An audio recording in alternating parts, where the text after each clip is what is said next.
So today I'm going to talk about the rebuilding of I-95. So just to provide some context to everyone, the map on the left there is so this is in the Philadelphia area.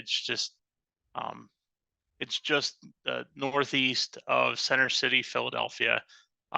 We had a 8,500 diesel tanker pretty much crash on that ramp to the right there, hitting the back wall of the abutment and catching fire and pretty much creating a significant fire to the point where we lost the northbound lanes. And we'll have some photos later on of the southbound lanes and why that had to be removed as well. So next slide.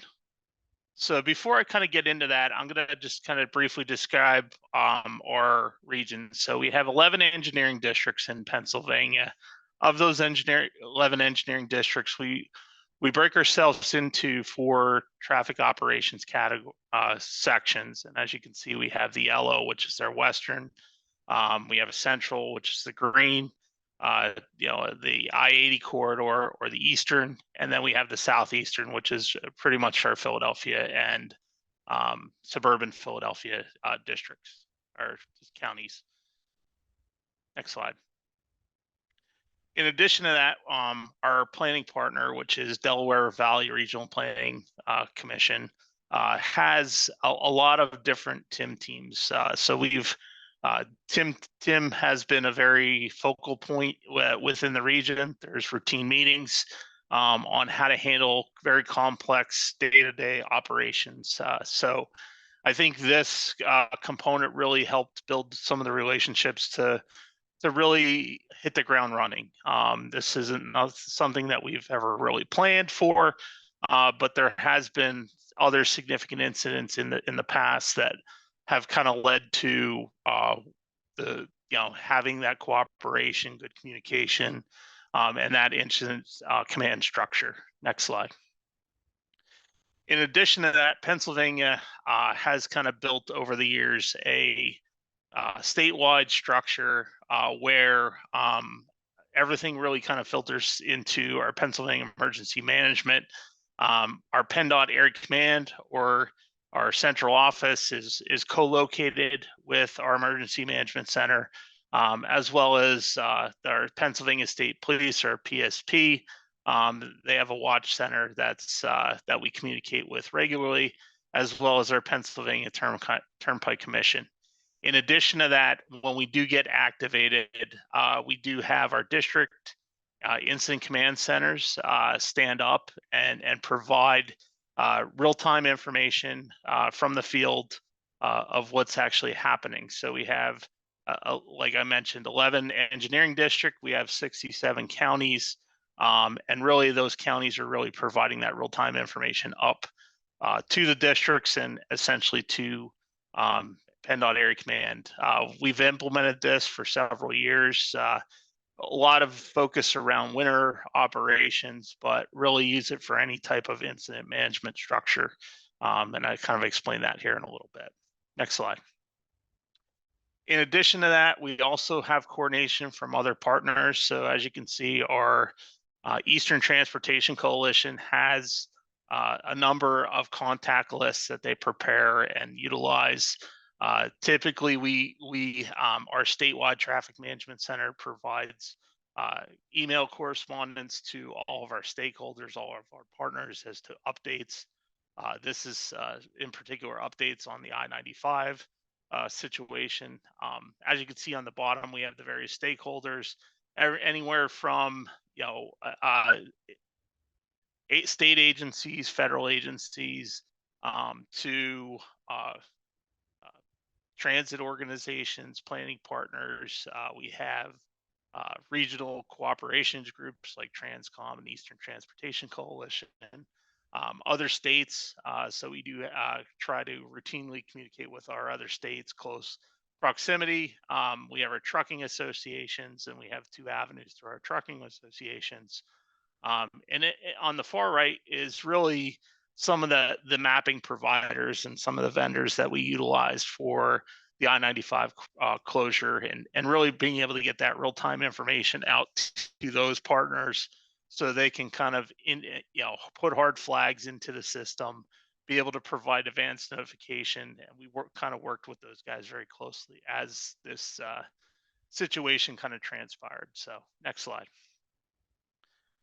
So this is just kind of a snapshot. So it was a Sunday morning about 6:15 when this crash occurred. We had 2 operators on duty in our Philadelphia traffic management center. From there, we did get a state police report at 6:19. We found it relatively quick, within 2 minutes on one of our cameras, and really began the coordination with that. Within approximately 15 minutes, we had pretty much all of our executive staff within that region notified. Within about a half hour, statewide, we were kind of notified, and within about an hour, that structure that I talked about, we had the area command, the incident command, and then we also had the county manager on scene at the joint facility to kind of coordinate operations on the field itself. So next slide. In addition to that, like I said, our ICC was activated about 9 o'clock. This is kind of included where we had our regional traffic leadership. We had our traffic press office. This is kind of where they kind of coordinated with my office on the statewide level to provide different up-to-date inputs. At the statewide level, we were coordinating with Federal Highway and other partners pretty routinely as the situation was still being handled by the first responders. In addition to that, we do have kind of a full camera network on the corridor, so that really helped in making kind of some informed decisions as it related to the traffic conditions and traffic impacts that we were kind of seeing out there. Next slide. So here's just some brief photos. The upper left that's the south side of the bridge. The steel was already starting to buckle based on the intense heat that was coming from the northbound side. As you can kind of see, the northbound side, that several photos of the collapse, and then one of our county managers kind of took a photo from the top view as the fire was just kind of extinguished throughout the process. So next slide. So immediately we started kind of using some of the real-time data we had. So we had streetlight data and we had in-wreck strip data. We kind of utilized that to really figure out the origin destination locations, figure out where we were going to kind of implement the various detours that were needed to kind of deploy along the corridor. In addition, this is a very heavily traveled corridor, so our transit organization was also kind of working up a plan at this point on Sunday, midday on Sunday, to kind of work through any of the logistics with that. Next slide. So this is kind of a map kind of showing the different aspects of the project. So we had 3 different detours that we implemented. We had a global detour, which the global detour essentially went into New Jersey and went completely around the city of Philadelphia to the south. So typically you can pick up New Jersey at the southern border of Pennsylvania and Delaware, and you can take 295 pretty much all the way up through New Jersey to kind of bypass this. So that was the global detour we were telling from, and we were having the states kind of message that from as far back as they were willing to provide that information.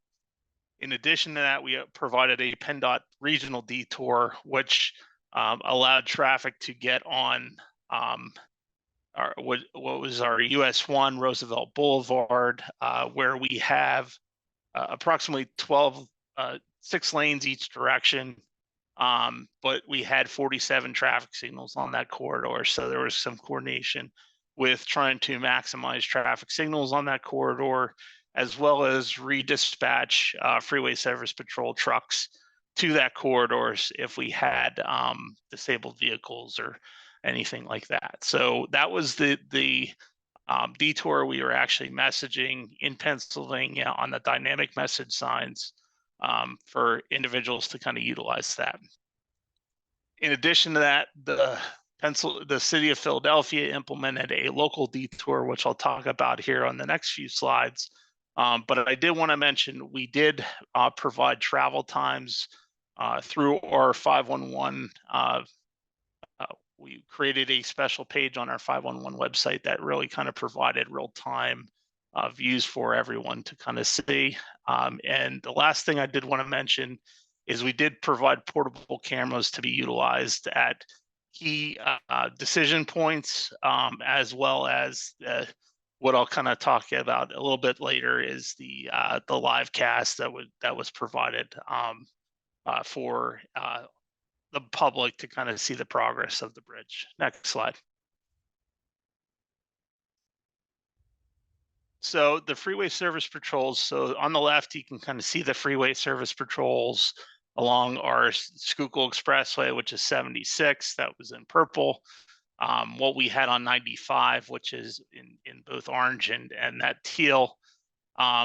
Based on the event and the incident, we did change the configuration and actually moved some of the orange freeway service patrol to Roosevelt Boulevard US 1, and that's that light blue, to provide extra coverage since the bridge closure really kind of we are providing detours farther back, and really kind of repurposing or utilization of the freeway service patrols in that area that pretty much run 24/7, 7 days a week.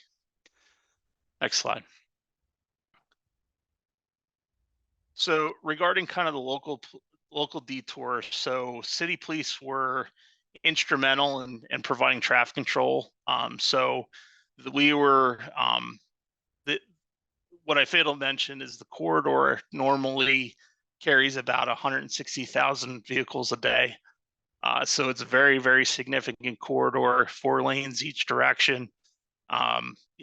Pretty much with the local detour city police, we're changing 2-lane roads into one-way directional roads, and really kind of changing traffic patterns in the area just to keep traffic flowing, so we didn't have queued traffic up for multiple hours along the way. Like I mentioned before, we did have portable cameras at key decision points to really kind of understand when we did have queuing occurring and at what times of day. A lot of this was kind of coordinated on that Sunday afternoon, and really implemented that Sunday evening, expecting a significant impact to Monday morning commuter traffic along the corridor. Next slide. So this is just kind of I'm not sure why this one's not coming up. There you go. So this just kind of gives a little bit of the adjustments that were kind of made at the closure points. Just keep clicking. So you can kind of see the closure point to the north, the closure point to the south, and then we also provided a closure at the Betsy Ross Bridge to restrict traffic from going to I-95 north. In addition to that, we did have additional kind of closure points and go ahead, next slide. Keep going.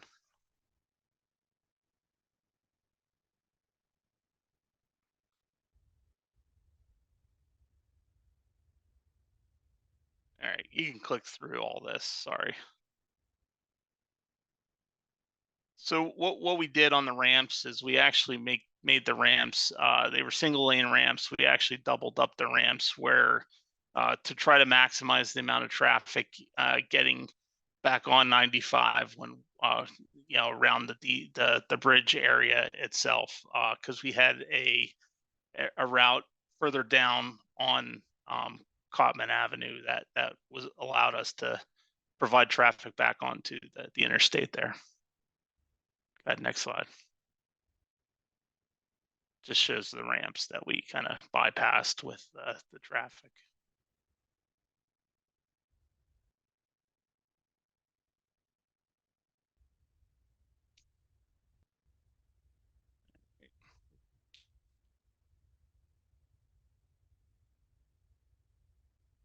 All right,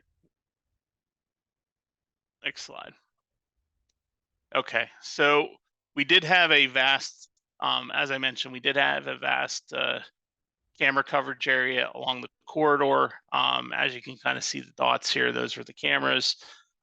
What we did have was we did have a fiber outage as a result of the crash and the closures. So we did have several cameras that were down for 2 to 3 days before we actually had a contractor to go out and restore those cameras. So those portable cameras became very handy in being able to kind of move those to decision points and then remove them to other points as we kind of move forward. Next slide. And these are just the mobile cameras and the closure points that were kind of observed. With the mobile cameras, we actually implemented a live feed. This became very popular. This actually was very beneficial too, from the perspective it kept individuals that wanted to see progress or wanted to see the site away from the site as well. So this was kind of a lesson learned that we kind of learned from this project, was to utilize this as a low cost solution. Typically the cameras that we have are between $10,000 to $30,000.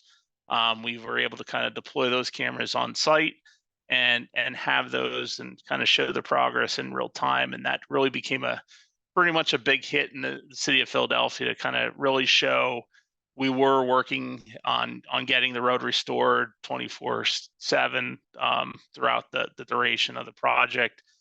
Typically, it took us about 4 days to get the demolition of the bridge completed, and then 10 days total to restore traffic on the road since the closure. Next slide. So this is the interim solution that we have in place right now, where we have traffic on the inner lanes, 3 11-foot lanes.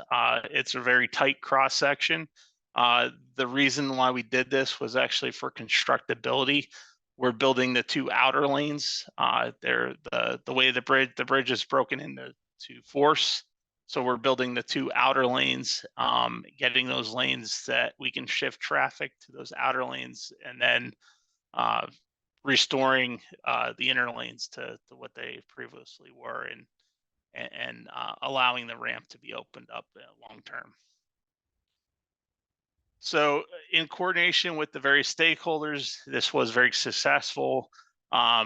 Very much a lot of coordination with county EMS, the city of Philadelphia, state police, and our stakeholders. We had pretty much every day VIP visits from either administrators from the Federal Highway Administration, to the president, to the governor, pretty much, and our secretary remained on site from the start of the duration to the end of the duration. He was there every day with the crew, and that seemed to work pretty well to kind of show, hey, we're trying to get the road open for the local traffic kind of going through the road itself. Next slide. So this is just a brief video kind of just showing the progress from the live cast that was provided. Obviously, this is a time lapse of construction. They're using very lightweight glass polymers to really build up and 18-inch lifts, and putting cages around those lifts as they kind of compact the information, impact the roadway itself. In a second here, it'll kind of shift to another camera we put on site once the end walls were placed and put in place, and really to kind of show the overall progress of everything as it was kind of restored. So